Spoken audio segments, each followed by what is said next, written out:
see her, you know her, you love her. On OutKick the Bets, Kayla Knierim joins us. Kayla, thank you for joining us. Tough night for you last night.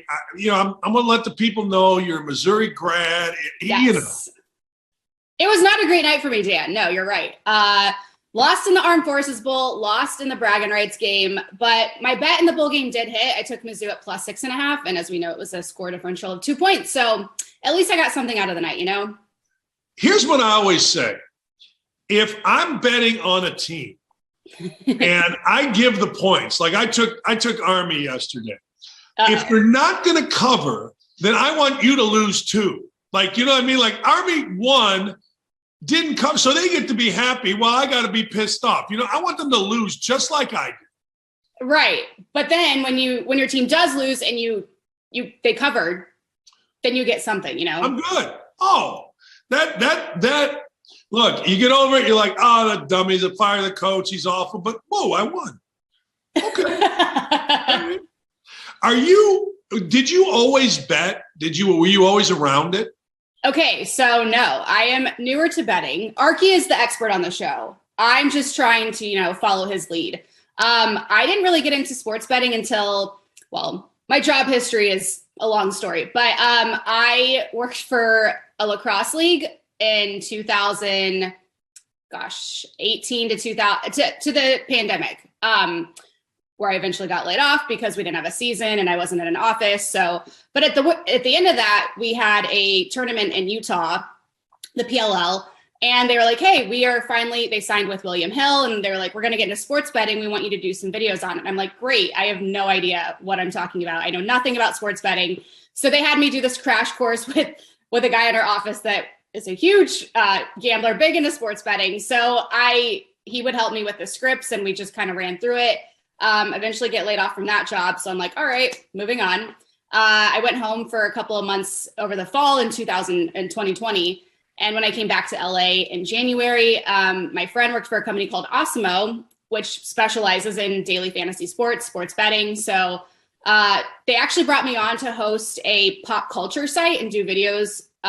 They have a website called Side Action, and it's like sports related stories as they pertain to athletes off the court, off the field, more kind of like people extra stories, which is right up my alley too. But then once they found out I was coming on, they were like, oh, she's a host. Let's pull her on to a daily DFS betting show. And I'm like, all right, just a heads up. I only have a small experience in this area. So take it as you will. They're like, that's fine. We'll have you drive it, and then we'll have the experts come on. So there was like a rotation of 5 different guys that I would be on with every day. And I loved it. I mean, they would kind of write the show rundown and I would still drive. So I wasn't like diving too deep into it. But then through that job, a recruiter for OutKick reached out to me over the summer, and he was like, hey, I saw your work. We're looking for someone to come on for an OutKick Bets show that we're starting. Would you be interested? And I was like, yes, absolutely. Once again, newer to betting. They're like, that's totally fine. You'll figure it out. You'll learn as you go. So that's what it's been. I've just kind of like taken every job as it's come. And obviously sports betting is blowing up so big right now. I've been told by multiple people like, hey, as a woman in sports, you should know this because this is the direction it's headed. So I'm glad that I've been kind of forced to get into it because now I absolutely love it. Obviously I do a daily show now with OutKick, and it's fun. I mean, not to brag, Dan, but my bets are doing well. That's what I was going to ask. Are you kicking Arky's ass? I don't know about that. He is the expert. He is the one that his bets hit a lot too. So I don't know what the total is. Like, I don't know where we are record wise. But I feel like there's a lot of days where I'm like, oh, hey, my bet's hit. Well, so this is the thing. I'll either have like a night where I go 3 and 4, or I'll have a perfect night, or none of my bets hit. There's like no middle ground where he's kind of the more consistent one. That makes sense. As a Mizzou grad, which pains you more? No. To lose to Army. Now, I ripped you guys a little bit. I said, look, you're an SEC team. Football players at Mizzou get up, they walk downstairs, they have a chef make their meal, they have some grad assistant do their homework, they show up at the gym, work out, they have meeting. An Army cadet, man, he wakes up at dark 30 to a bugle, he marches, I think it's embarrassing for Mizzou, an SEC team, to lose to Army. No disrespect to Army, but come on, you're the SEC. It means more. It does mean more, and it is embarrassing because being in the SEC, they hold you to a higher standard. I was at Mizzou when we were in the Big 12. So I was there during the Chase Daniel era.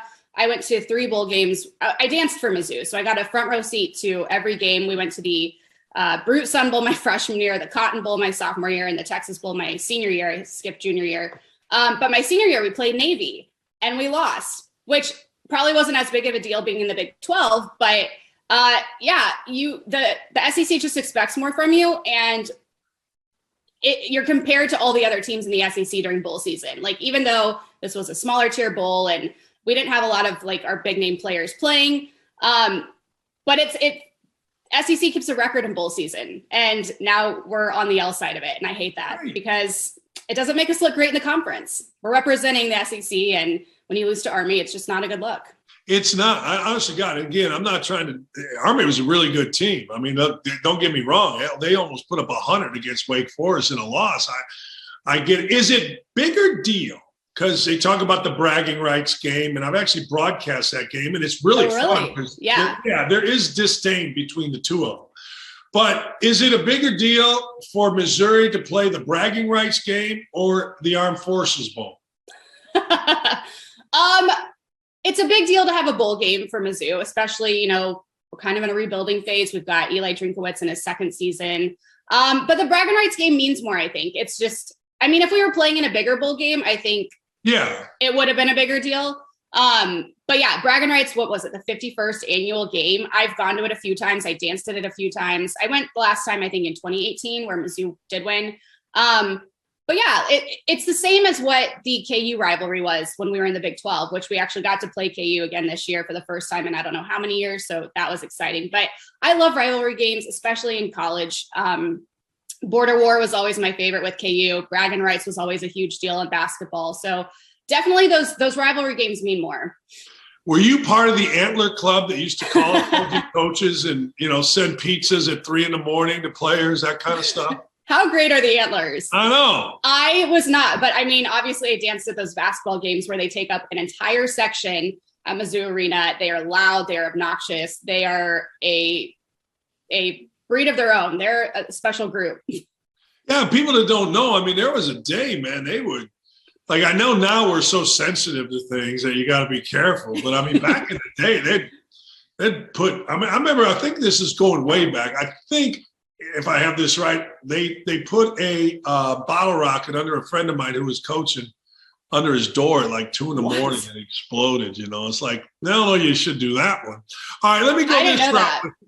You're Kansas City. You're Kansas City Chiefs gal. I'm a big fat Colts guy. I contend that the Colts are the team to beat in the AFC to go to the Super Bowl, with only the Kansas City Chiefs being being the biggest threat to that. Do Kansas City Chiefs fans view the Colts as anything other than a minor nuisance?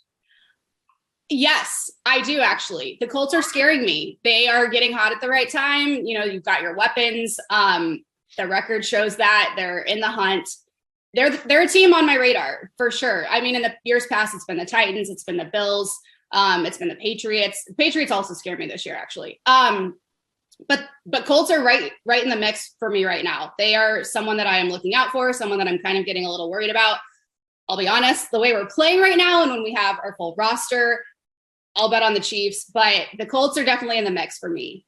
I heard what's the guy's name? Ryan Clark on ESPN a few weeks ago said the Chiefs are broken. They're not coming back. And I'm like, are you out of your freaking mind? Now they won 7 in a row. Sometimes guys give me gas. I'm sorry, but they just it's like, man, shut up. The one thing I'll say about the Chiefs, though, and my producer on my afternoon show is a huge Chiefs fan.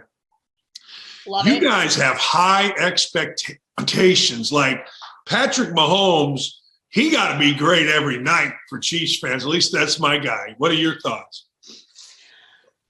I grew up a Chiefs fan. My dad is from St. Louis. My dad's from Kansas City. My mom's from St. Louis. So my dad raised us on Chiefs football, diehard football football fans, we would leave church early on Sunday so we didn't miss a noon kickoff. Like, that was how insane my dad was. I grew up going to games. The Chiefs have weathered the storm. We went through it. I think before this, our last really solid team was in 2003 when we had like Trent Green, Tony Gonzalez, Dante Hall, Jared Allen, Priest Holmes, my guy. Like, that was a really solid team. And then it's just been up and down. So once we got Patrick Mahomes, once he stepped to the plate, it just turned everything around in Kansas City. By the way, Kansas City has the best NFL fans, hands down. If you ever go to a game to Arrowhead, you'll see that. And I highly recommend it because it is the best NFL atmosphere, in my opinion. Win or lose, they are still there. They show up. They're loud. But yeah, once we hit this new level of greatness, now we expect it, I think. And towards the beginning of the season, I was not happy because the last few years we've just done so well. Obviously, we've gone to back-to-back Super Bowls. The year before that, we were almost there on one penalty and offside. So really, it should have been 3. But yeah, we just expect a certain level of, play now. And when Patrick doesn't deliver on the field, everyone wants to point fingers. I'm not worried about him. I know he'll figure it out. He'll turn it on. Honestly, I think he had a little bit of PTSD from the last Super Bowl and just the fact that our offensive line was non-existent and he just like took a beating in that game. I think it took him a while to mentally like overcome that hurdle. But once everything started clicking, just, in the last couple of months, we're right back in it. We are who I'm betting on. And I hope, I don't want to jinx anything, but I hope it's KC by the end of this. I would love to see a KC Packers. Of course you hope it is. That's not jinxing it. That's just saying, hey, look. In a realistic, like looking at this realistically, I absolutely think it can be us. Now, that was not the case at the beginning of the season. No, but you weren't broke either. It's just a matter of figuring it out. Right. All right, exactly. Let me use your expertise here. Oh, no. You got tonight, -3, the 49ers at the Titans. What do you like? 49ers at the Titans. All right. So they are looking to stay atop the AFC South with the Colts on their heels and the 49ers, who are just 2 back from the Rams, and the Cardinals in the NFC West. This is the first meeting between these two teams since 2017. 49ers got that win. Obviously, COVID's playing a huge part. Not necessarily with these two teams. The Chiefs actually got hit hard this week, which I'm not happy about. But there are 3 out due to COVID on the Titans. Sorry, which one of which is guard Roger Saffold. Poor guy. He was with the Rams when I was in St. Louis, and he was just always hurt for whatever reason. They also have left tackle out, Taylor Lewan. 49ers only have 0 out with COVID. So that's good for them. Jimmy Garoppolo has stepped up in his game, having now joined the 3,000 yards club over the last couple of weeks with 18 touchdowns on the season. Not only that, but his rating of 107.4 is the second best next to Aaron Rodgers. Going up against Ryan Tannehill, they're kind of right there together on paper. Both teams have a hot rushing offense, as the Titans are 4th in the league. Niners sit at 7th. Nick Bosa, though, he's the one we're going to have to watch out for. You may have heard of him. He's had a heck of a season. He has now recorded 6 straight games, putting him sacks in 6 straight games, putting him with 15th on the season. He is a nightmare for offenses. As far as the trends go in this one, the 49ers are 7-7 against the spread this season, while the Titans are 8-6, but are 5-1 against the spread when going in as a 3-point dog. So San Francisco has hit this total of 44-10 out of 14 games this year, while Tennessee has done it in 9. To answer your question, Dan, I am going to take the home team. I'm going to take the Titans at plus money, 3.5. I just think being at home helps. Both teams have this added motivation for the playoffs. I realize the 49ers are the hotter team right now and the better team right now, but I'll take my chances on Tennessee and hope for a close game. I also like the over of 44, but I don't know that I'm going to actually. I do too. I like the over of 44. I'm going the other way with it. I like the 49ers. That's probably smart.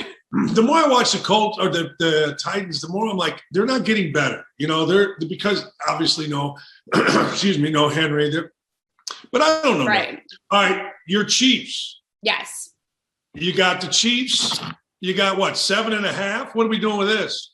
This actually surprises me. This line surprised me because as of right now, we have Travis Kelce, Tyreek Hill, Harrison Butker, along with 9 other players on the COVID list. Right. Chris Jones is still listed as out. He missed, obviously, the game against the Chargers. However, we will be getting back Willie Gay Jr., Josh Gordon, and L'Jarius Sneed, who was out for personal reasons. So I would love it if they moved this game to Tuesday. There was talk about that on social media yesterday. However, I did see that Andy Reid shot down that rumor, said there's no discussion surrounding that. So yeah, the spread actually surprised me because with all of our two biggest targets on offense out, we're still favored by at least a touchdown. So obviously Mahomes is coming off that monster game with the Chargers. He had over 400 yards, 3 touchdowns. Kelsey and Hill also had a monster game in that one. So we will miss them a lot in this game this weekend. Big Ben, God bless him, is 12th in yards at over 3,200, tied for 12th in touchdowns at 17. And in the Steelers win over the Titans last weekend, he didn't have any touchdown passes, but he did rush for his first touchdown in 3 years. Speaking of the running game, the Chiefs have a more solid run game in this one with Clyde Edwards-Helaire, who averages 4.5 yards a carry compared to the Steelers' counterpart in Najee Harris, who on paper has bigger numbers, but only averages 3.6 yards per carry in the Steelers game and had 12 carries for just 18 yards last weekend. So that's kind of weird. On defense, though, TJ Watt absolutely scares me for the Steelers. Steelers are 6-1 in games where Watt has had more than 1 sack. So for the season, so far this season, he's had he's first in sack, at 17.5. The good news for the Chiefs is that Pittsburgh is in last in the league, giving up more rush yards per carry than any other defense. So that bodes well for my team. It's no secret that Chiefs defense has become electric in the last month plus, but their biggest issue right now is still stopping the running game. So if they can get that figured out, then I think they'll be good. Chiefs are 7-7 against the spread this season. The Steelers are 6-8. Chiefs have gone over this total in 8 of 14 games, while Pittsburgh has done it in 5. I had this rule at the beginning of the season where I kept picking the Chiefs and they kept losing. So I was like, no more, we're done. Until you prove me otherwise, I'm not going to bet on you. So then once they started turning this on in the last 2 months, I started betting them. And so far, I don't think I've lost one.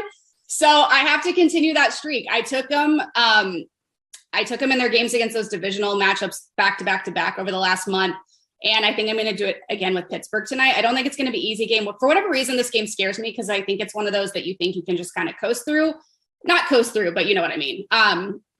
You can't coast through any game in the NFL. But I just hope they don't get them off guard. I hope that losing these 2 key players doesn't have a lot to do with this game. But I'm going to take the Chiefs at -7.5 and cross my fingers. I think I'm going to stay clear of the total too. I think don't want to touch that one. You gave great information right there. My thing is I ain't betting against Mahomes at this time of year, so screw it. I'm taking the Chiefs. Although people don't really understand this, the Steelers are still playing for something. They could still win that division and get Big Ben in the playoffs. I think a lot of people have written off the Steelers, and I'm going to take the Chiefs. I'm not betting against Mahomes. Not this time of year. Not unless every single lineman goes down. That's it. I'm not messing around. Last thing, and then I'll let you go. Colts, Cardinals. I'm taking the Colts. I don't give a damn. I'm taking the Colts and 1.5. Dan, I'm right there with you. I think this is one of the harder games we've had to bet this season. But my gut's just telling me to take the Colts here at -1.5, even though the spread is so close. I know the Cardinals are due for a win, plus they are at home, but they haven't had a great home record. I think they were 0-3 up until the last couple of weeks where they picked up those 3 wins at home. But I like your Colts in this one at -1.5, and that's what I'm taking. There's no doubt. I mean, look, you got the hottest team in football. We got the Hallmark movie going on. Jonathan Taylor is lights out. Once he gets going, yeah. Hey, great stuff. What we got on the show today? What do we have to show? We're going to preview Thursday Night Football. We're going to talk about a few bowl games and then a few NFL games heading into the weekend. So all NFL for me today, I think, as Arky as well. I'm not so sure this isn't the best week of the year because of all. I think the NFL should play every day. I'm right there with you. How fun was it having that Tuesday doubleheader? Yeah, absolutely. I mean, let Friday, I guess, go to high schools. Don't play on Friday, but I'll take a Tuesday night game. I'll take a Wednesday. I love the Thursday. I don't have to play in it. I just get to sit on my fat ass and watch it, and I like it. Well, plus the bowl games. I think we have 21 straight days of football every single day. Right. Blessed. Nothing wrong with this time of year. Not a damn thing. Most Kayla, wonderful have a great Christmas, and I thank you so much. Thank you, Dan. Thanks for having me. You as well.